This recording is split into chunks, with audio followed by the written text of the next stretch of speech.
Je vous le disais au sommaire de ce journal, une balle a été découverte ce jeudi dans la chambre à coucher de Moïse Katumbi Tchapoué. Celle-ci a perforé la toiture et même le plafond pour laisser des traces sur le sol au carreau. Regardez.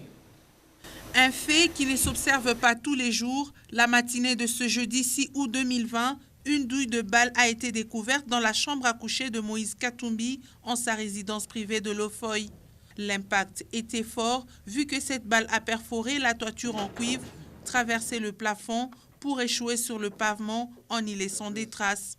À en croire les propos des travailleurs de cette maison, la balle se serait logée ici entre lundi soir et mercredi, car cette chambre a été nettoyée pour la dernière fois lundi 3 août dernier, puisque ses propriétaires sont absents de Lubumbashi.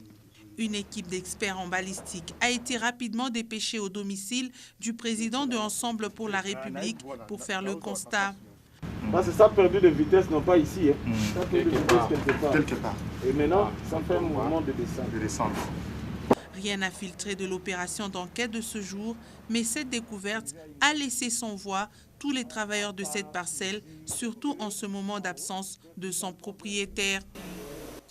Et les réactions n'ont pas tardé face à cette situation. Le comité des sages de Ensemble pour la République a dressé un communiqué que nous allons lire in extenso. Ensemble pour la République porte à la connaissance de l'opinion publique que dans la nuit du mercredi à jeudi 6 août 2020, la résidence du président Moïse Katumbi à Lubumbashi a été l'objet des tirs à balles réelles.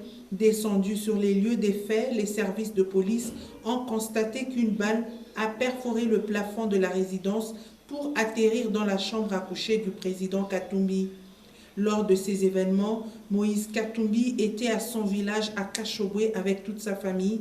Le pire a donc été évité et aucune victime n'est à déplorer.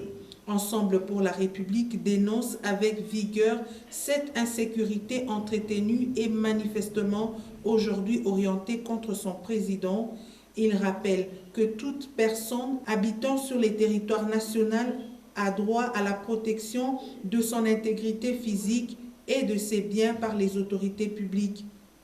Ainsi, Ensemble pour la République demande-t-il au gouvernement de la RDC et aux autorités provinciales de prendre toutes les dispositions requises pour sécuriser le président Moïse Katumbi et sa famille.